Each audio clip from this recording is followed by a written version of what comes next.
जय हिंद दोस्तों, कैसे हैं आप लोग। आई होप कि आप लोग मस्त होंगे, स्वस्थ होंगे और बहुत ही अच्छे से पढ़ाई कर रहे होंगे।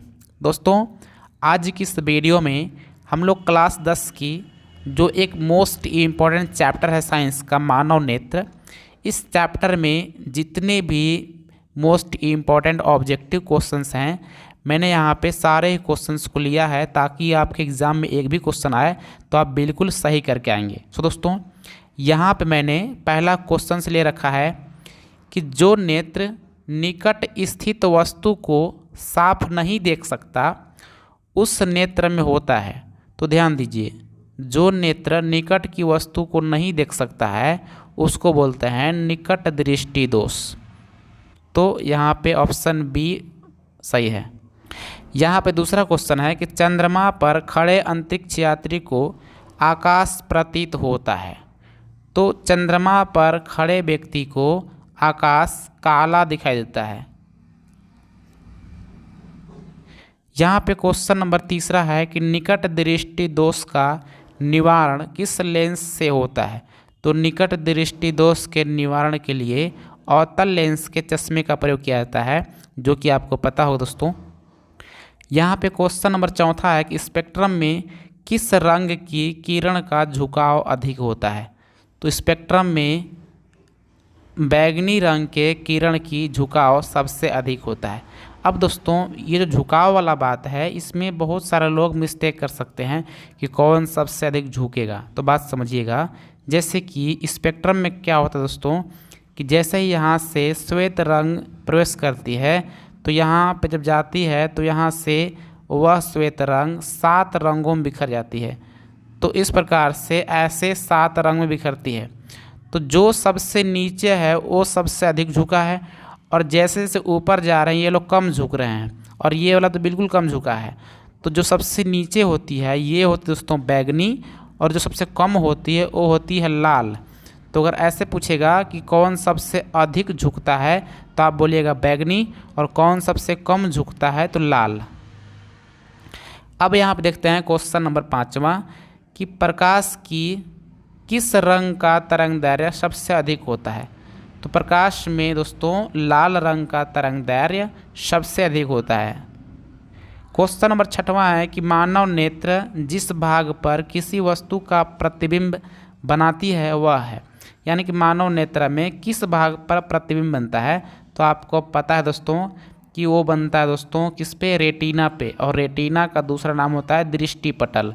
यानी कि दृष्टि पटल न लिख करके अगर यहाँ रेटिना लिखा होता तो आप रेटिना मारिएगा। यहाँ पे क्वेश्चन नंबर 7 है किसी वस्तु का प्रतिबिंब आँख के जिस भाग पर पड़ता है वह है।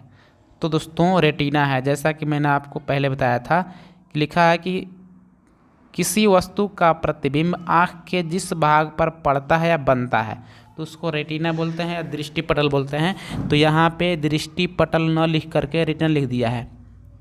यहाँ पे क्वेश्चन नंबर 8वां है कि मानव नेत्र में किस प्रकार का लेंस पाया जाता है दोस्तों। तो ये है दोस्तों उत्तल लेंस, यानी कि मानव नेत्र में उत्तल लेंस पाया जाता है जो कि प्रोटीन का बना होता है दोस्तों। यहाँ पे क्वेश्चन नंबर 9 है कि स्पेक्ट्रम प्राप्त करने के लिए किसका उपयोग होता है। तो स्पेक्ट्रम प्राप्त करने के लिए दोस्तों प्रिज्म का प्रयोग करते हैं।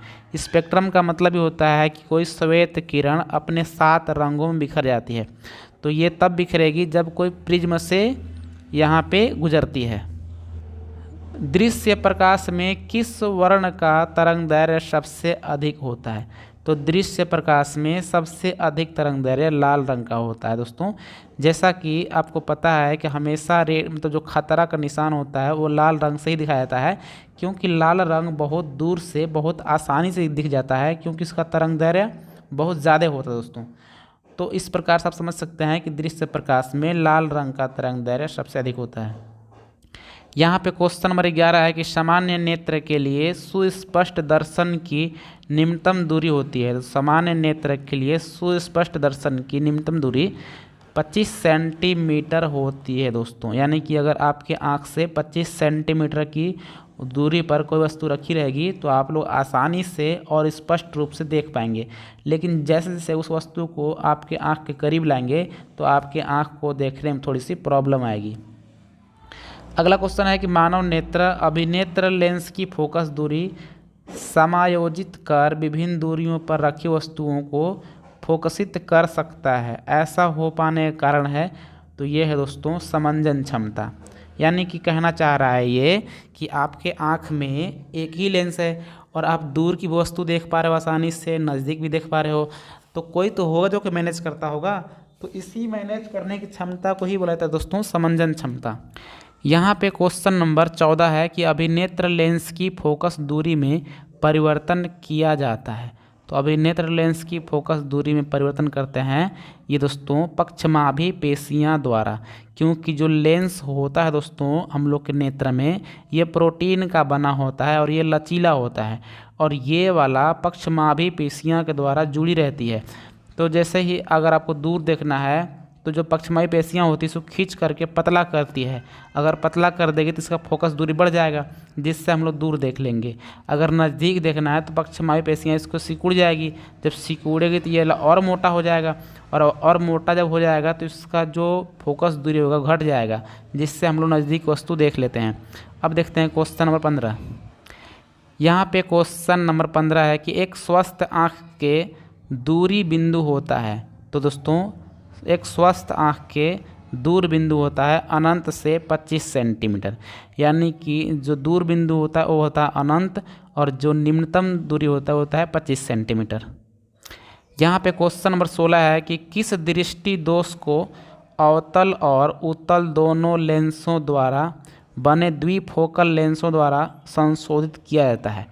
यानी कि बोल रहा है कि किस दृष्टि दोष को अवतल लेंस और उत्तल लेंस दोनों से बनाए गए चश्मों को बोलते हैं द्विफोकल लेंस का प्रयोग करते हैं। तो ये है दोस्तों जारा दृष्टि दोष, क्योंकि जारा दृष्टि दोष में ना तो नज़दीक दिखता है अच्छे से और ना ही दूर दिखता है। तो इसीलिए जिस व्यक्ति में जारा दृष्टि दोष हो जाता है उसको द्विफोकल लेंस की चश्मा पहनाया जाता है, यानी कि अवतल लेंस और उत्तल लेंस दोनों बना होता है दोस्तों। यहाँ पे क्वेश्चन नंबर 17 है कि कैमरे की तरह नेत्र में प्रवेश करते प्रकाश के परिमाण को नियंत्रित करता है। कौन करता है दोस्तों? तो करेगा आइरिस। क्वेश्चन 18 है कि मानव नेत्र में प्रकाश किस रास्ते से प्रवेश करता है? तो दोस्तों करती है पुतली से। यहाँ पे क्वेश्चन नंबर 19 है कि आकाश का रंग नीला होने का कारण क्या है? परावर्तन, प्रकीर्णन, अपवर्तन में से कोई नहीं। तो आकाश का रंग नीला होने का कारण दोस्तों क्या है? प्रकाश का प्रकीर्णन, यानी कि जो 7 रंग होती है उसमें कुछ रंग बिखर जाती है, तो बिखरने के कारण ही आकाश हम लोग को नीला दिखता है। तो उस रंग में क्या होता है? आसमानी होता है, नीला, ये सब रंग बिखर करके कुल मिलाकर के हल्का सा नीले रंग बनाते हैं, इसलिए हम लोग को आसमान नीला दिखाई पड़ता है। तो ये होता है प्रकाश की प्रकीर्णन की वजह से। यहाँ पे क्वेश्चन 20 है कि नेत्र में प्रवेश करने वाली प्रकाश किरणों का अधिकांश अपवर्तन होता है। तो किसके द्वारा होता है? तो कार्निया के बाहरी पृष्ठ से होता है दोस्तों, क्योंकि कार्निया की जो बाहरी पृष्ठ होती है श्वेत होती है और श्वेत कोई पदार्थ होता है तो उसमें क्या होता है? प्रकाश का अपवर्तन होता है दोस्तों। यहाँ पे क्वेश्चन 21 है कि श्वेत प्रकाश जब प्रिज्म से गुजरता है तो सर्वाधिक विचलन होता है, लाल रंग का कि पीले रंग का कि बैगनी रंग का कि हरे रंग का? तो देखिए बैगनी रंग का सर्वाधिक विचलन होता है। विचलन कहने का मतलब कि कौन सबसे अधिक झुकेगा या कौन सबसे अधिक मुड़ जाता है। तो मैंने आपको बताया था कि सबसे अधिक कौन मुड़ता है दोस्तों? बैगनी मुड़ता है और सबसे कम लाल मुड़ता है। यहाँ पे क्वेश्चन नंबर 22 है कि जब श्वेत प्रकाश कांच के प्रिज्म से गुजरता है तो प्रिज्म के आधार की ओर अधिकतम झुकी प्रकाश किरण का रंग होता है।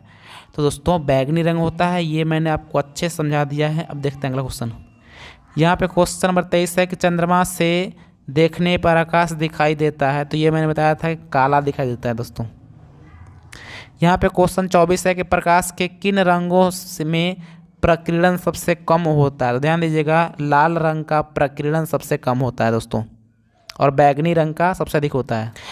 जब सूर्य का प्रकाश वायुमंडल से गुजरता है तो वह वायु के सूक्ष्म कण किस रंग के प्रकाश को अधिकतम प्रबलता से प्रकीर्ण करते हैं? तो ध्यान दीजिए जो नीला रंग होता है इसका प्रकीर्णन बहुत ज़्यादा होता है, तो इसमें नीला का सबसे अधिक होता है और लाल का सबसे कम होता है। तो इसमें अधिक पूछा है तो नीला का मारेंगे, अगर सबसे कम पूछता तो लाल मारते हैं। क्वेश्चन नंबर 26 है कि आकाश का रंग नीला होना किस परिघटना का परिणाम है? तो मैंने बताया था कि प्रकीर्णन। ये क्वेश्चन पहले आ चुका है कि मानव नेत्र में किस प्रकार का लेंस पाया जाता है, तो मैंने बताया था उत्तर लेंस। क्वेश्चन नंबर 28 है कि नेत्र द्वारा किसी वस्तु का कैसा प्रतिबिंब बनता है, तो नेत्र द्वारा किसी वस्तु का वास्तविक, उल्टा तथा छोटा प्रतिबिंब बनता है दोस्तों। क्वेश्चन नंबर 29 है कि नेत्र लेंस की फोकस दूरी कम हो जाने पर कौन सा दृष्टि दोष हो जाता है, तो फोकस दूरी कम होने का मतलब कि हम लोग केवल निकट दिखाई देगा, और केवल निकट दिखाई देने का मतलब बोलेंगे निकट दृष्टि दोष। अगर दूर दिखाई केवल दे रहा है तो बोलते हैं दूर दृष्टि दोष, ये हो जाएगा निकट दृष्टि दोष। क्वेश्चन नंबर 30 है कि एक प्रिज्म कितने सतहों से घिरा होता है, तो एक प्रिज्म दोस्तों 5 सतहों से घिरा होता है। क्वेश्चन नंबर 31 है कि पुतली के साइज को कौन नियंत्रित करता है, तो पुतली के साइज को दोस्तों रेटिना नियंत्रित करता है। क्वेश्चन नंबर 32 है कि श्वेत प्रकाश कितने रंगों के मेल से बना होता है, तो श्वेत प्रकाश 7 रंगों के मेल से बना होता है। नेत्र लेंस की फोकस दूरी कम हो जाने से कौन सा दृष्टि दोष होता है, तो फोकस दूरी कम हो जाएगा तो आपको केवल नज़दीक दिखेगा, और केवल निकट दिखने का मतलब कि आपको निकट दृष्टि दोष। 1 एंगस्ट्रॉम का मान होता है, ध्यान दीजिए 1 एंगस्ट्रॉम का मान होता है दोस्तों 10⁻⁻10 मीटर। 35 है कि खतरे के निशान के रूप में किस रंग का प्रयोग किया जाता है, तो मैंने आपको बताया था कि खतरे के निशान के लिए लाल रंग का प्रयोग किया जाता है। क्वेश्चन नंबर 36 है कि इंद्रधनुष का भीतरी हिस्सा किस रंग का होता है, तो इंद्रधनुष का भीतरी हिस्सा दोस्तों बैंगनी रंग का होता है।